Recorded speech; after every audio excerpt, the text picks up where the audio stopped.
واحد بيحكي بيقول: بقالي ساعة بلف بالعربية علشان ألاقي ماكينة اي تي ام فاضية عشان أعرف أسحب فلوس، ومش لاقي، يا عطلانة يا زحمة جدا. بيقول مشيت كتير علشان ألاقي، وآخر ما زهقت لقيت واحدة خفيفة شوية. بيقول نزلت متأسف جدا إني هقف في الطابور. فبيقول المهم وقفت ولاحظت إن الراجل اللي قدامي حد في أول الخمسينات من عمره ومن الطبقة المطحونة. فبيقول إن الراجل كان عرقان جدا وجسمه بيتنفض، مع ان الجو مش حر ولا حاجه، لكن مركزتش قوي معاه. وبعد شويه بيقول لي هستأذنك بس تحجز لي المكان علشان رجلي وجعتني ومش قادر اقف وخايف اقعد حد ياخد مكاني. فقلت له اتفضل ودورك محجوز. فبيقول ان الراجل قعد على الرصيف اللي جنبه وبدأ ينشف العرق اللي مغرقه ورفع ايديه للسما وبيقول يا رب انا ما ينفعش اعيا خالص النهارده بالذات، خد بايدي بس لحد بكره يا رب. فبيقول ان الراجل كان بيتوسل لربنا بطريقه لفتت انتباهي. فبيقول قربت منه وبقول له انت كويس؟ فقال لي كلمه هزتني بجد، قال لي الحمد لله في زحام من النعم. فبيقول له واضح انك تعبان، طيب ما تروح لاقرب دكتور. فبيقول لقيت الراجل عينيه دمعت وبيقول لي ما ينفعش اتعب يا استاذي، دي رفاهيه انا مش قدها، انا زوجتي متوفيه من 8 سنين وعندي 4 اولاد وكبيرهم في كليه ومحتاج مصاريف النهارده، وانا وعدته ان هقبض النهارده وهروح اديهم له هناك، اما الثلاثه التانيين في ثانوي واعدادي. وكتر خير والدتي كانت بتراعي ولادي بعد موت مراتي، لكن دلوقتي كمان امي مريضه مرض موت وبراعيها هي وعيالي.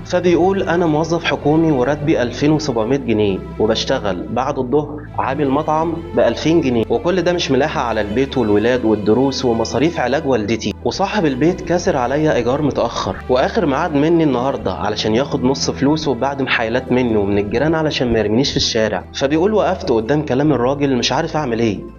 الراجل عنده كل ده وبيقول الحمد لله في زحام من النعم، وانا اللي ظروفي احسن منه مليون مره، متضايق ومخنوق، كانه اداني قلم على وشي وبيقول لي انت جاحد بنعم ربنا. المهم بعد ما صرف الفلوس بعد محايلات اصريت ان انا اخده المستشفى، واصريت كمان اني استناه واخده بعربيتي اوصله بيته عشان اتفاجئ بمفاجاه اكبر. والدته في ال80 من عمرها وراقده على فراش الموت، وكل كلامها بتقول الحمد لله الحمد لله وشكر لله على واسع فضله. فبيقول بصيت حواليا علشان اشوف فضل الله اللي بتشكره عليه، لقيت بيت عباره عن دور ارضي حيطانه اكل عليها الزمان وشرب وكله رطوبه، والفرش عباره عن سريرين ودولاب وكنبتين بلدي وحصيره. ولسه ببص حواليا ولقيت الباب خبط وطلع كلامه فعلا حقيقي، كان صاحب البيت ودخل يزعق ويهدده انه يطرده وعاوز فلوسه. المهم بعد تدخل مني ورفض شديد من الراجل المحترم ده اللي علمني درس عمري، كان رافض تماما اني ادفع فلوس الايجار. فبيقول دفعت الايجار لصاحب البيت ومعاهم ايجار سنه مقدم، واخدت منه ايصالات الايجار واديتها له. الراجل فضل يعيط زي الاطفال ويقول لي انت طلعت لي منين؟ انا طول الليل ما نمتش وعمال اصلي وادعي ربنا يسترني وما اتفضحش قدام الجيران في الشارع. فبيقول له انت تعرف ان ربنا عطل 4 ماكينات صرافه